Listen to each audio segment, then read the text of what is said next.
kita bersyukur Tuhan Yesus bangkit. Kalau dia tidak bangkit, kita tetap pada dosa kita. Karena manusia itu pada waktu jatuh ke dalam dosa, dia kehilangan, ada yang bilang 3 hal, 4 hal. Pagi ini kita bilang 2 hal aja dulu ya. Nanti 2 hal ini kita dapat, yang lain dapat.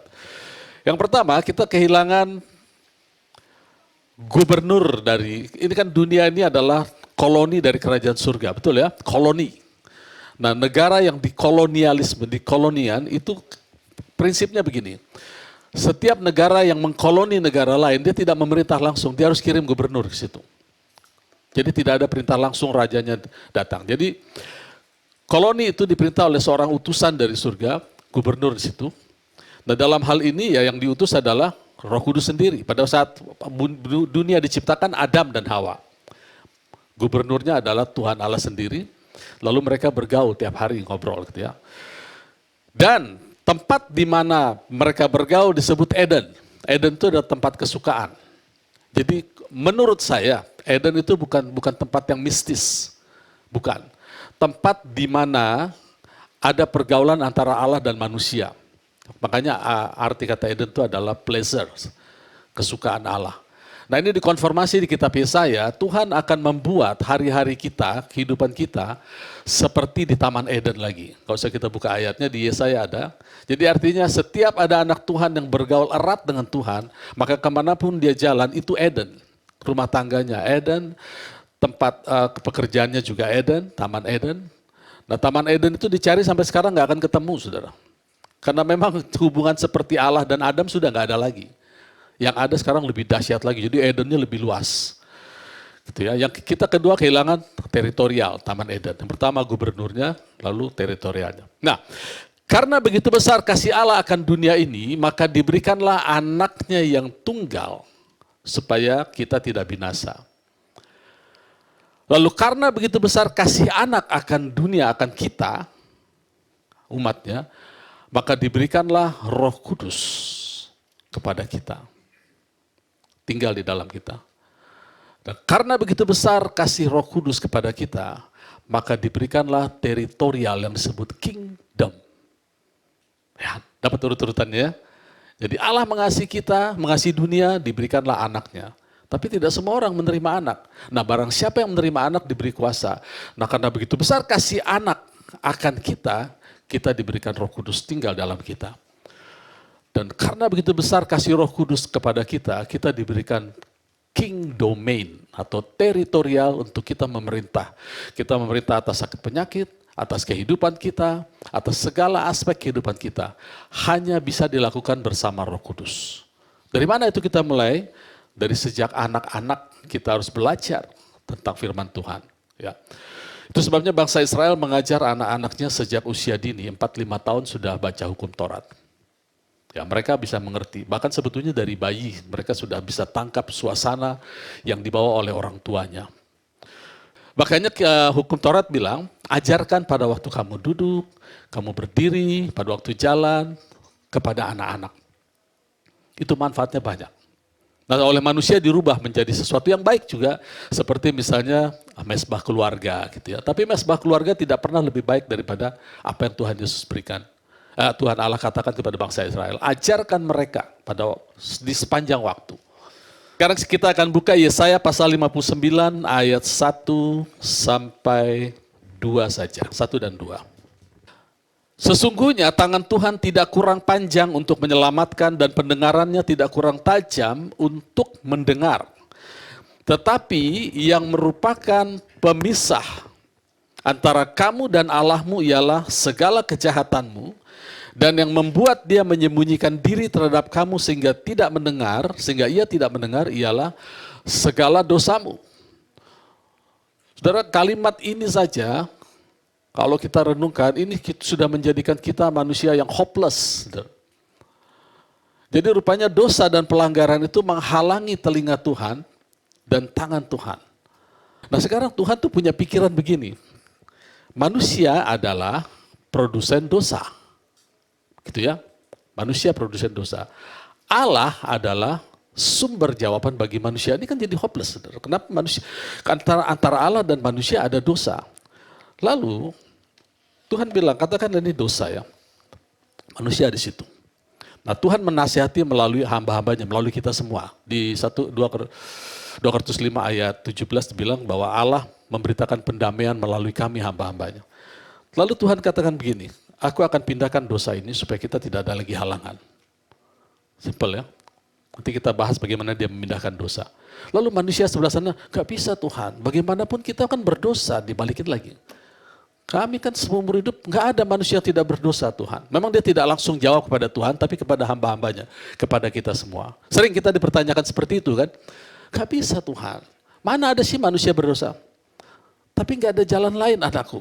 Aku harus pindahkan ini, supaya kita tidak ada halangan. Aku bisa dengar, aku bisa tolong kamu. Gak bisa Tuhan. Semua agama juga ngajarkan begitu. Jadi masalah dosa untuk percaya dosa sudah di-remove aja, gak selesai sampai hari ini. Dosamu diampuni, kejahatanmu juga ditutupi, pelanggaran-pelanggaran kita tidak berhitungkan, nggak selesai-selesai. Itu jahatnya manusia. Nah, kenapa ini terjadi, saudara? Karena manusia menerjemahkan kalimat Roma 4 itu yang dosa sudah diampuni, pelanggaran ditutupi dan kejahatan ditutupi dan pelanggaran tidak diperhitungkan, itu diterjemahkan dengan interpretasinya sendiri. Itu yang nggak boleh. 2 Petrus 1, kita buka 2 Petrus 1 ayat 20. Coba buka 20 benar gak ya? 2 Petrus 1 ayat yang ke-20. Yang terutama harus kamu ketahui ialah bahwa nubuatan-nubuatan dalam kitab suci tidak boleh ditafsirkan menurut kehendaknya sendiri, menurut kehendak sendiri. Ayat 21. Sebab tidak pernah nubuat dihasilkan oleh kehendak manusia, tetapi oleh dorongan Roh Kudus orang berbicara atas nama Allah. Itu ya, sampai situ dulu. Jadi yang sering terjadi adalah ketika kita memberitakan kabar baik, orang berusaha menerjemahkan dengan interpretasinya sendiri, yang adalah satu interpretasi yang dangkal. Makanya tidak heran kalau kita katakan, dosamu diampuni, kejahatanmu sudah ditutupi dan pelanggaranmu pun tidak diperhitungkan. Oh, enak dong kalau gitu kita berbuat dosa. Nah, itu yang nggak boleh. Seorang hamba Tuhan berkata dengan keras begini, silakan mau berbuat dosa silakan, mau menafsirkan seperti itu silakan, tapi jangan bawa-bawa Tuhan ke dalam kehidupanmu yang rendah itu. Gitu. Keras kata-katanya. Boleh, silakan terjemahkan dengan interpretasimu sendiri. Interpretasi Tuhan tidak seperti itu. Di mata Tuhan, dia bukan hanya mengasihi kita, dia membenci dosa. Itu sebabnya dia harus remove atau harus pindahkan itu dosa ke tubuh anaknya. Karena dia katakan yang berdosa harus mati. Itu dia katakan kepada manusia. Maka pada waktu manusia berdosa, maka dia menyediakan seorang manusia untuk mati. Dan manusia itu harus menanggung seluruh dosa. Ketika Allah turun, dia memberi tubuh kepada rohnya sendiri. Tubuh itu dikandung oleh Maria, lalu lahir. Tubuh itu adalah tubuh yang berisi roh Allah dan tidak bisa mati. Tidak bisa mati. Berapa kali tercatat, ada aja caranya, pokoknya dia tidak bisa mati. Bahkan waktu dia terkepung di pinggir jurang, dia bisa lewat tengah-tengah orang, tidak bisa mati. Dosa tidak bisa ambil bagian. Dia bisa lolos begitu aja. Sekarang bagaimana dong caranya Tuhan untuk menyingkirkan dosa, supaya dosa itu tersingkir, habis selama-lamanya, gimana caranya? Maka satu-satunya cara Tuhan harus taruh dosa di tubuh itu. Kalau enggak bisa, enggak akan bisa mati. Dan kalau dia tidak mati sampai sekarang, umurnya 2000 tahun, dia akan berjalan-jalan di Israel. Dan kita tetap pada dosa kita. Itu sebabnya pada waktu dia siap, pada waktu genap waktunya, dia naik ke kayu salib, lalu Tuhan taruh dosa itu. Seluruh alam awan hitam melingkupi dia, semua dosa ditarik. Nah, maut hanya bisa menyengat dosa seseorang satu kali. Maka dia sengat tubuh Yesus yang sudah bergelimangan dengan dosa manusia, dia dirubah secara supernatural, lalu disengat, maka sengat itu tidak bisa lagi menyengat orang yang percaya. Karena dia hanya bisa menyengat satu kali. Tidak boleh lebih, itu aturan mainnya. Siapa yang ngatur? Tuhan. Kok bisa? Karena maut adalah properti milik Tuhan. Ya, maut properti milik, bukan milik iblis. Buatan Allah. Allah yang mengeluarkan, kalau kau makan buah itu kau mati. Jadi properti itu milik Tuhan. Fungsinya diam, tidak punya sengat, tidak punya pengaruh. Maka waktu maut menyengat dosa di tubuh Tuhan Yesus, pada saat itu maut kembali kepada posisi yang awal. Posisi awal adalah inaktif, tidak punya sengat, dan tidak punya pengaruh terhadap kehidupan. Jadi sekarang kita diselamatkan oleh Tuhan Yesus, yang harusnya kita mati, sekarang kita hidup, supaya kita berhutang hidup, kita menerima hidup Kristus, kita hidup dengan hidup Kristus. Dan kedua, Kristus tinggal di dalam kita, supaya memastikan kebangkitan kita. Itu yang akan kita pelajari sekarang. Nah, saudara, yang bisa melakukan ini hanya Tuhan atau Mesias. Mesias dan Tuhan itu sama ya. Kita buka sebentar ayatnya di Kisah Rasul 2 ayat 36. Jadi seluruh kaum Israel harus tahu dengan pasti bahwa Allah telah membuat Yesus yang kamu salibkan menjadi Tuhan dan Kristus. Ya, tanamkan dulu karena saya ada maksudnya saya mengatakan bahwa Tuhan itu sejajar. Bahkan di sini kalimat dan itu adalah bahkan sebenarnya dia Kristus. Jadi seolah-olah Tuhan, Kristus itu lebih tinggi seolah-olah ya. Saya tidak akan bikin statement yang aneh-aneh karena kalimatnya seperti itu. Dia Tuhan, bahkan Kristus gitu ya. Kenapa saya harus sampaikan ini? Karena hanya Kristus yang bisa memindah-mindahkan alam maut atau dosa itu di tubuh manusia dan dia yang bisa melakukan banyak hal. Sekarang kita akan buka sama-sama Matius pasal 16 untuk mengerti mengapa dia harus mati dan mengapa dia harus bangkit. Matius pasal 16 ayat 21. Sejak waktu itu Yesus mulai menyatakan kepada murid-muridnya bahwa ia harus pergi ke Yerusalem dan menanggung banyak penderitaan dari pihak tua-tua, imam-imam kepala dan ahli-ahli Taurat. Lalu dibunuh dan dibangkitkan pada hari ketiga. Nah ini kalimat terakhir inilah yang membuktikan bahwa dia adalah Tuhan atau Mesias. Saudara, kita tahu banyak orang datang mengaku Mesias, ya, mengaku datang dari Allah. Mereka datang bisa mengaku seperti yang Tuhan Yesus lakukan, bisa berbuat mukjizat, bisa. Tapi ada satu yang tidak bisa dilakukan oleh siapapun manusia, kecuali kalimat terakhir, aku akan mati dan aku akan bangkit. Gak ada yang bisa, itu hanya Tuhan Yesus. Itu membuktikan dia Mesias. Jadi kalimat ini membuktikan dia Mesias, satu-satunya Mesias. Ya, dan kita bersyukur kita punya Tuhan yang seperti itu. Karena Matius 16 ayat 13. Setelah Yesus tiba di Kaisaria Filipi, ia bertanya kepada murid-muridnya, kata orang, siapakah anak manusia itu? Jawab mereka, ada yang mengatakan Yohanes Pembaptis, itu adalah nabi. Ada juga yang mengatakan Elia, itu juga nabi. Ada pula yang mengatakan Yeremia, juga nabi. Atau salah seorang dari para nabi, tetap nabi. Sudah tahu apa yang dilakukan agama terhadap agama Kristen? Mendegradasi Yesus menjadi nabi. Kita lihat dia Mesias, tapi didegradasi menjadi nabi. Mengapa ini penting, saudara? Kita pahami. Setiap generasi, setiap anak-anak kita harus berhadapan dengan pengertian ini dan harus masuk ke dalam pikirannya bahwa Yesus adalah Mesias. Dampaknya sangat besar dari cara mereka mengikut Tuhan. Karena bahaya, tadi dikatakan jangan menginterpretasikan dengan interpretasi kita sendiri. Saudara tahu bahwa Alkitab ini adalah tulisan ilham Allah. Dan dia sifatnya hukum. Dan kita tahu hukum itu membentuk culture, budaya. Kalau sudah berurusan sama budaya, sudah repot kita. Coba ganti budaya orang, itu urusannya berantem. Saudara. Hukum membentuk budaya. Kalau kita menerjemahkan ini dengan cara kita sendiri, maka akan terjadi budaya dalam kita yang disebut agamawi. Ini jahat sekali. Jahat. Mungkin pernah mengalami ya khotbah di-cut suruh turun. Cuma gara-gara agama.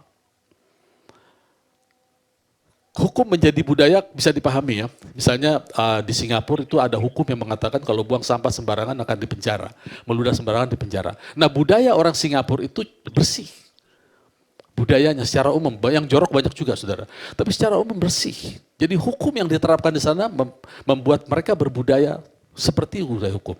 Jadi kalau kita menginterpretasinya salah saudara, maka terjadilah budaya yang disebut agamawi. Minggu lalu saya bicara mengenai minta-minta ampun terus ya.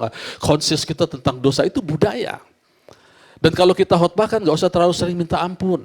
Biasa-biasa aja lah, dia Bapak kita yang baik. Kalau salah ya minta ampun silakan. Sebagai rasa respect kita. Itu kita bisa debat saudara. Kenapa? Karena kita membentur budaya. Oleh karena itu menginterpretasinya harus hati-hati. Nah di sini dikatakan ketika kita menurunkan status Kristus dari Mesias atau Tuhan menjadi nabi, maka itu akan mempengaruhi bagaimana kita mengerti tentang Kristus. Pertanyaan ini penting, kenapa ditulis ya? Kenapa sih nggak Tuhan Yesus bilang aku akan membangun jemaatku di atas umatku? Oh, tidak semudah itu, saudara. Tuhan Allah ingin menitipkan satu pesan tersembunyi. Sekarang akan kita pelajari pesan itu sama-sama. Kita lanjut dulu. Semua menurunkan posisi Kristus dari Mesias dan Tuhan menjadi Nabi.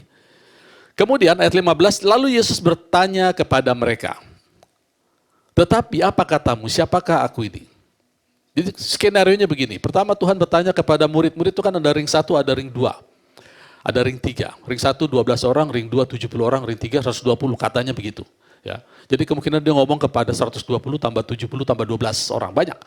Dan semua bilang nabi, nabi, nabi, nabi. Lalu dia balik kepada yang 12. Terus dia tanya, sekarang menurut kamu siapa? Ya. Lalu ayat 16, jawab Simon Petrus, engkau adalah Mesias, you are the Christ. Karena banyak Mesias, tapi you are the Christ, satu-satunya Mesias. Anak Allah yang hidup.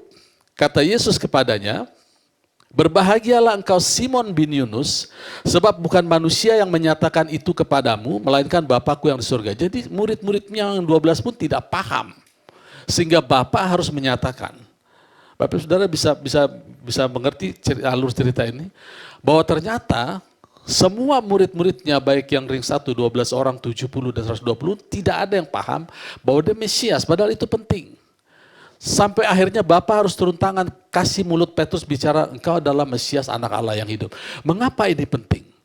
Ini adalah konsep kerajaan yang harus kita mengerti juga, kerajaan anak-anak Tuhan, gereja Tuhan sekarang harus ngerti. Kalau enggak kita baca Alkitab ini kayak buku mainan, saudara.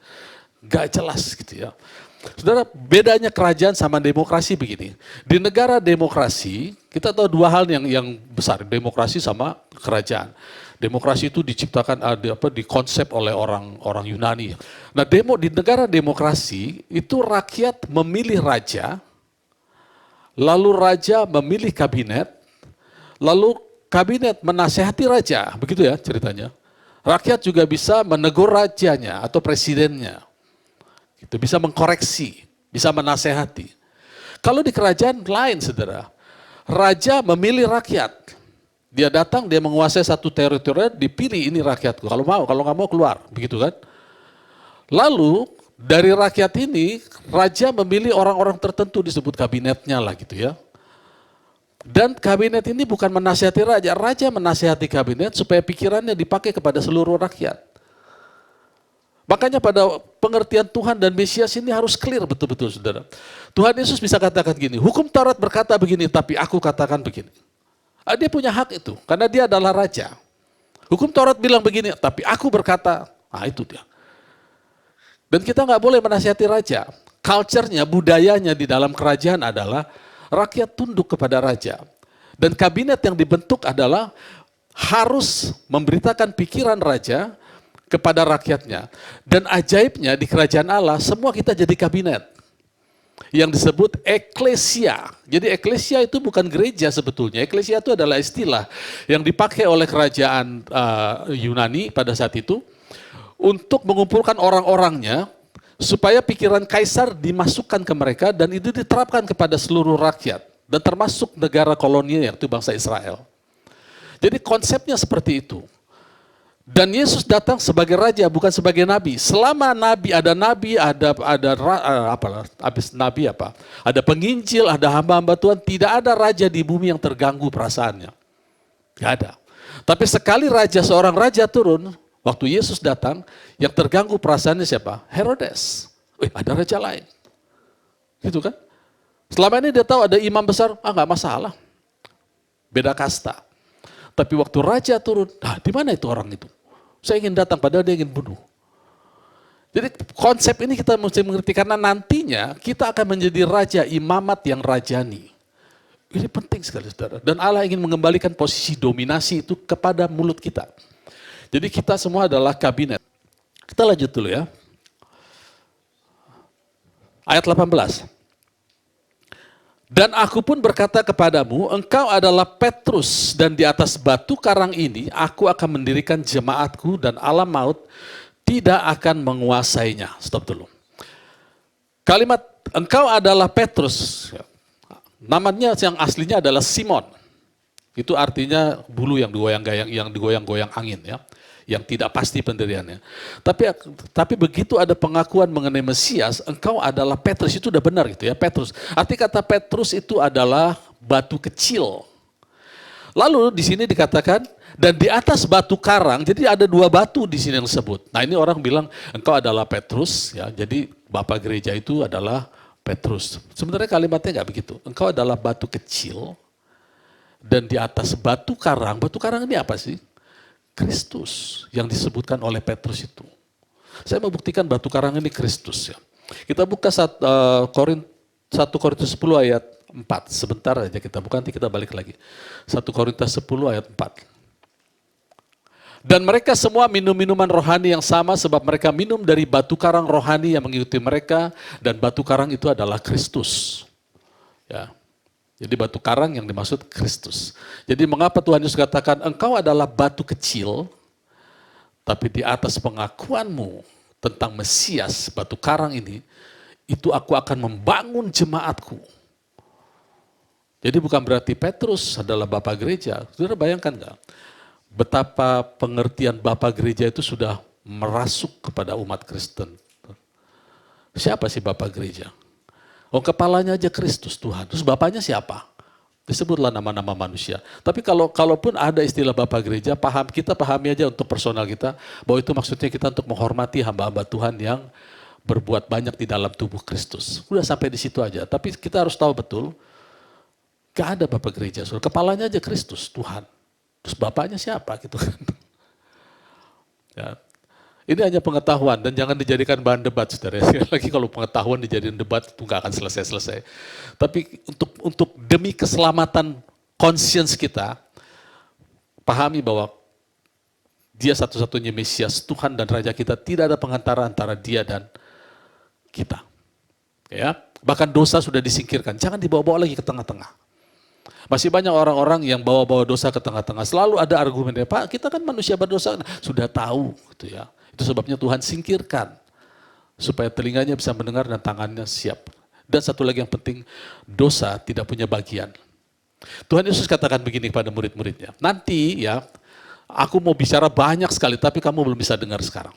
Nanti, kalau roh itu turun, tinggal di dalam kamu, aku akan bukakan semua kebenaran. Kenapa sih Tuhan ngomong seperti itu? Saudara ingat yang namanya kolonialisme, prinsipnya ya. Setiap negara yang membuat negara koloni, katakan dulu Belanda di Indonesia, yang bangun rumah gubernurnya siapa saudara? Bukan orang Indonesia, orang Belanda. Rumah-rumah yang bernuansa Inggris itu banyak di Singapura dan di Hong Kong. Karena negara asal ingin membangun rumahnya. Waktu gubernur itu datang mengembali, gubernur yang mengkudeta dunia itu siapa namanya? Lucifer. Dia adalah penguasa, mempunyai kuasa, dia bilang sama Tuhan, segala kuasa dan otoritas ada di tanganku. Itu gubernur hasil kudeta, dia kudeta dari Adam. Nah sekarang gubernur aslinya datang, dia bawa rumahnya sendiri. Rumahnya ini adalah mansion, tidak bisa disentuh penyakit. Rumahnya Tuhan Yesus, ya, tubuh Tuhan Yesus. Tidak bisa disentuh penyakit, tidak bisa dimatikan. Dia berurusan sama kita, sama murid-muridnya, semua berbangsa orang Israel, yang rumahnya adalah rumah gubuk, rumah kayu. Gitu ya. Jadi dia bilang, aku mau cerita banyak, tapi belum bisa sekarang. Nanti kalau Roh Kudus itu datang, gubernur yang akan merintah di dunia ini, tinggal di dalam kamu, dia akan memperbaiki rumahmu. Rumahmu akan diganti, bukan rumah gubuk kayu lagi, tapi rumah yang sehat, umur panjang, tidak ada sakit penyakit, tidak ada kemiskinan. Tapi enggak sekarang ya katanya. Jadi penting pengakuan Mesias sebagai Tuhan itu penting sekali. Untuk kita bisa direnov rumah kita. Bayangkan rumah kita ini dikandung dalam dosa, lalu Roh Kudus tinggal, dijadikan personal address, alamat personalnya Tuhan Yesus. Jadi kalau itu personal addressnya Kristus, penyakit harusnya tidak boleh masuk ke dalam tubuh kita. Itu idealnya seperti itu. Ya. Tapi kenapa dong Pak tidak terjadi? Ya itu tadi masalahnya saya bilang. Banyak anak-anak Tuhan, termasuk kita lah dulu ya, sudah disingkirkan dosa, kita bawa-bawa lagi ke tengah. Dengan segala dalih. Kita ini kan manusia lemah Pak, pasti berdosa, pasti ada marah lah seminggu sekali paling enggak. Pasti ada rasa benci setahun sekali paling enggak. Iya, tapi kan Tuhan sudah bilang, aku tidak memperhitungkan. Jadi kita jangan memperhitungkan. Apa sih? Untuk apa sih? Untuk kebahagiaan kita juga. Kalau masalah dosa aja kita tidak bisa singkirkan, Lalu ada penyakit, ada masalah, bagaimana kita mau menyingkirkan? Orang biangnya aja kita nggak mau menyingkirkan. Induk dari dosa itu nggak mau kita singkirkan. Jadi saudara, muncul lagi, ini selalu muncul di benak saya. Gimana seperti ada serangan. Gimana kalau orang bilang enak dong berbuat dosa? Nah itu interpretasi yang salah. Jangan bawa, silakan berbuat dosa, tapi jangan bawa-bawa Tuhan ke dalam kehidupan kita yang rendah itu. Itu kan kehidupan rendah kan. Pengkhotbah katakan manusia tanpa Allah, tanpa roh Allah, sama dengan binatang, sama dengan hewan nasibnya. Pengkhotbah pasal 3. Hidup, mati, begitu aja. Ya. Jadi jangan, mudah-mudahan nanti Bapak Ibu Saudara renungkan di rumah sambil mau tidur, saya suka gitu tidur. Wah ajaib ya, penghalangnya sudah kita singkirkan. Tapi faktanya, kalau saya berbuat dosa, tiba-tiba ada pikiran yang salah dalam pikiran saya, itu seperti balik lagi. Tugasnya siapa menyingkirkan? Tugas kita. Tugas Yesus sudah selesai. Tugas kita singkirkan, oh tidak, aku tidak berdosa. Nanti dia bilang, barusan kamu berdosa? Tidak berdosa. Aku benci dosa. Jadi Tuhan mati di kayu salib bukan karena dia sayang kita, bukan. Karena dia benci dosa, sayang kita dan benci dosa. Kadang-kadang dosa mempengaruhi banyak hal dalam kehidupan kita. Lanjut lagi ya. Ayat 18 tadi kita berhenti, engkau adalah Petrus, di atas batu karang ini aku mendirikan jemaatku dan alam maut tidak menguasainya. Kepadamu kuberikan kunci kerajaan surga. Apa itu kunci kerajaan surga? Pengetahuan. Kunci kerajaan surga adalah pengetahuan. Apa yang kau ikat di dunia ini akan terikat di surga, apa yang kau lepaskan di dunia akan terlepas di surga. Jadi apapun yang kita katakan, asal itu perkataan raja, kerajaan akan membackup. Jadi jangan takut memperkatakan firman. Jangan, saudara, kita tidak boleh memperkatakan opini kita. Ada banyak opini yang lahir dari fakta. Ketika fakta tidak sama dengan apa yang kita baca di Alkitab, lalu kita membuat fakta baru, ya, yang disebut opini, yang sebetulnya itu adalah ilegal dalam kerajaan. Kita harus ingat bahwa rakyat di dalam satu kerajaan tidak mengkonsel atau tidak menasehati raja. Kalau kita baca di kitab Injil, setiap kali janji Tuhan atau keselamatan, kesembuhan tidak datang, Tuhan Yesus ngomongnya nggak enak, saudara. Sampai berapa lama lagi aku harus tinggal di antara kamu? Hai kamu yang sesat. Ada kata-kata sesat. Mereka udah mau tenggelam naik perahu gitu, angin kencang udah mau tenggelam. Tuhan bangun nanti kita mati. Dia mati, dia stop angin ribut. Lalu dia bilang gini, kamu orang tidak percaya, sampai berapa lama lagi aku mesti bersama dengan kamu? Malah dimarahin saudara. Artinya, kalau kita datang kepada Tuhan Yesus itu sudah pasti kita ditegur kalau kita tidak dapatkan janji dia. Tapi sekarang kan kebalikannya saudara ya. Kalau kita berdoa tidak dapat, lalu kita bikin doktrin baru. Misalnya, Tuhan tidak selalu menjawab doa. Jadi lagu itu, ada lagunya kan, Tuhan tidak selalu menjawab doa. Kan jahat itu saudara. Untuk Tuhan kita, Bapa kita baik ya. Tapi dia tahu yang terbaik. Ya kurang lebih seperti itulah kata. Tapi itu sudah mematikan iman jemaat. Harusnya kita cari pengetahuan. Kalau dia tidak jawab, terus kita mesti apa gitu. Datang kepada Tuhan, kayak murid-muridnya. Tuhan kenapa sih yang barusan itu tidak bisa sembuh aku? Lalu Tuhan jawab. Harus begitu saudara, harus komunikasi dengan Tuhan. Jangan buru-buru bikin nama doktrin.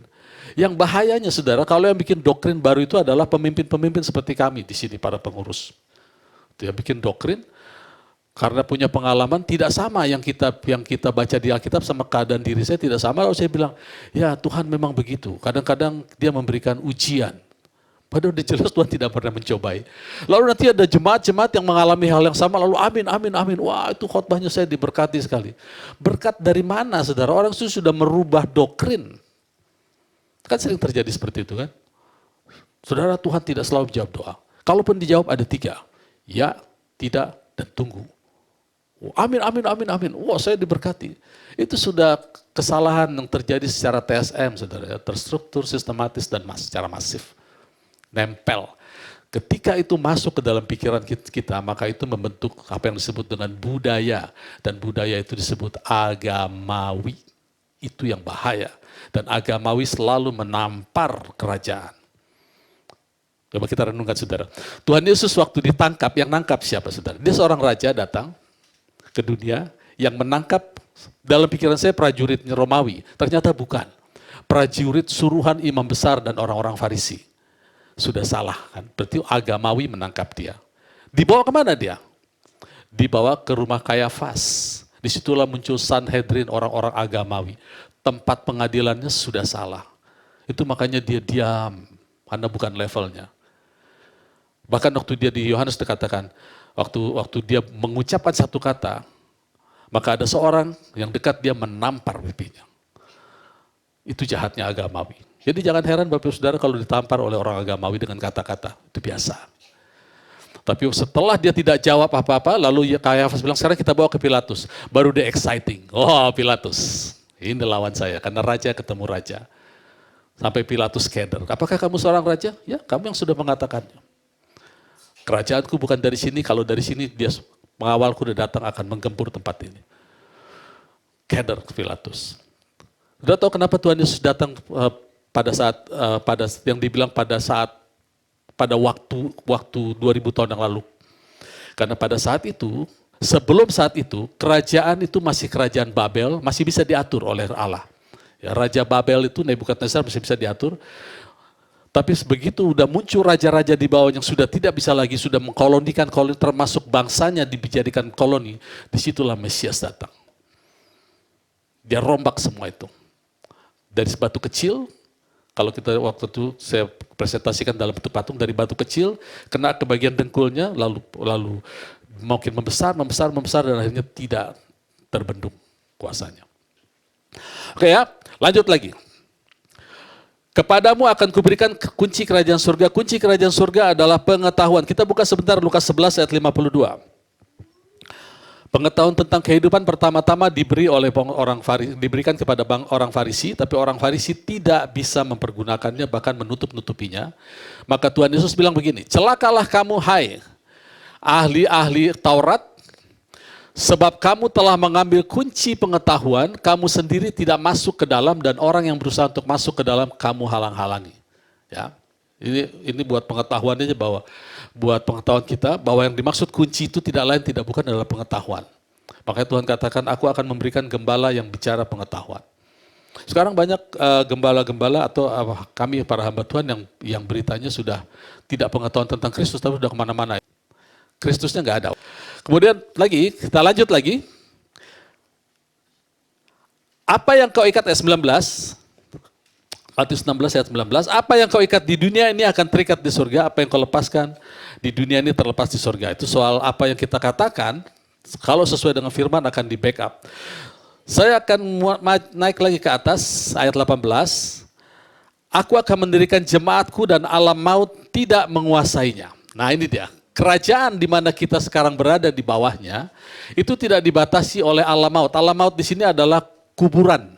Ya. Kalau kita bicara alam maut itu ada 3 sebetulnya. Yang pertama adalah api, neraka, kedua adalah siksaan, yang ketiga adalah kuburan. Ini yang dimaksud di sini adalah kuburan. Sudah tahu di negara kita, republik ini atau di kerajaan dunia, kalau seseorang meninggal, maka dia tidak punya kewajiban apa-apa lagi. Bayar pajak pun enggak. Mungkin pajak kuburannya dibayarin keluarganya, tapi dia tidak. Pemerintah tidak lagi berkuasa atas jasadnya. Tapi di kerajaan surga, seorang Kristen yang meninggal, tetap kerajaan itu menguasai dia. Memelihara dia, menghibur dia, menyukakan hatinya. Jadi baik kita ada di alam hidup maupun di alam mati, kerajaan itu tetap ada dalam kita. Makanya orang yang meninggal di dalam Tuhan, itu dikumpulkan bersama-sama Kristus. Ngapain di sana? Bersuka cita. Ngobrol. Setelah itu nanti Yesus datang, mereka turun lagi untuk ditaruh di bumi. Jadi saudara, orang Kristen itulah satu-satunya yang punya asuransi kematian yang benar. Sudah mati pun masih dihibur, masih hidup bersama penciptanya, masih bersuka cita ketemu sama orang tuanya. Itu satu-satunya. Saudara. Jadi apa yang Tuhan Yesus lakukan hari Jumat itu adalah, ada orang bilang hari Rebo ya Tuhan Yesus meninggal. Ada yang bilang hari Jumat. Saya sih mengertinya hari Rebo ya. Karena 3 hari 3 malam kan mulai jam 6 sore Rebo. Jam 6 sore nanti pas tuh jatuh Sabat. Cuma kalau dikhotbahkan gini saya pernah ditegur itu. Jadi debat gitu. Jadi udahlah mau mati hari apa aja bodo amat lah ya. Pokoknya kematiannya itu membuat alam maut lemah cengkeramnya terbuka. Dia tidak bisa lagi mencengkeram anak-anak Tuhan. Kebangkitannya membuat kepastian kebangkitan kita juga. Jadi kebangkitan Kristus memastikan bahwa kita juga bangkit bersama-sama. Artinya kita tidak, betul-betul kita tidak seperti orang-orang kudus zaman Tuhan Yesus dulu. Pada waktu mereka meninggal, lalu Tuhan Yesus masih disalib, Tuhan Yesus menyerahkan nyawanya. Mereka terlepas dari lubang kubur lalu melayang, lalu berkelana di dunia, belum bisa naik ke surga. Tapi kebangkitan Tuhan ke surga membuat mereka bisa naik sama-sama. Nah sekarang Jumat Agung membuat kematian for sure ya, untuk pasti tidak menguasai kita. Dan kebangkitannya nanti 3 hari 3 malam kemudian membuat kita sudah pasti bangkit bersama-sama Dia. Amin ya. Nah yang sekarang terakhir, ada beberapa poin yang perlu kita catat. Pertama, setiap kita akan berurusan dengan pengertian siapa Kristus. Selama kita masih menganggap Dia Nabi, Nabi Isa atau siapapun, kita mendegradasi. Ya, tidak boleh seperti itu. Dia adalah Tuhan dan Kristus. Kemudian, kita juga harus tahu bahwa kita ini bekerja untuk pemerintah. Amin ya. Kerajaan yang dalam kita, gubernurnya namanya Roh Kudus. Sekarang gubernur di dunia ini dari kerajaan surga namanya Roh Kudus. Dulu Yesus Kristus, sekarang Roh Kudus. Kita bekerja untuk Dia. Kita dengar kata-kata Dia, kita ucapkan kata-kata Dia, kita bersyukur bersama Dia, kita berfellowship, makanya berkat di gereja adalah dan persekutuan dengan gubernur akan menjadi bagian kita selama-lamanya. Jadi kita semua bekerja untuk gubernur. Pagi-pagi bangun, mandi yang bersih, sisir, minum susu, taruh di gelas, kemudian buka Alkitab, kerja untuk gubernur. Gitu dia. Nanti kita digaji oleh gubernur itu. Bukan oleh kantor. Kantor juga kasih gaji tapi kecil lah. Saudara. Gubernur akan memberikan lebih lagi. Karir dari situ semua. Kemudian kita juga dibangun sebagai kabinet kerajaan. Kita ini orang-orang politik. Saudara, kata church atau eklesia itu adalah pemerintah. Jadi saya mau katakan jangan pisahkan pemerintah Indonesia sama pemerintah kita. Kita harus mendampingi pemerintah Indonesia. Mendoakan supaya menjadi Indonesia emas. Tergantung presidennya Pak, tidak tergantung kita. Bukan presidennya, kita. Kita tidak sendiri bersama gereja-gereja yang lain. Ada HKBP, GPIB, Karismatik, GBI semua. Tanamkan itu. Kita untuk kerja untuk pemerintah dan kita nggak boleh menjelekkan pemerintah tetangga kita yaitu Indonesia. Nggak boleh. Pamali saudara ya. Karena kita adalah duta besar. Kita berkati mereka supaya mereka menjagai kita. Kita punya rumah ibadah yang besar nanti, dapat izin gampang gitu ya. Kita adalah kabinet kerajaan Allah. Kemudian apa yang kita katakan itu adalah hukum kerajaan. Amin. Puji Tuhan. Tuhan Yesus memberkati. Selamat hari Jumat Agung.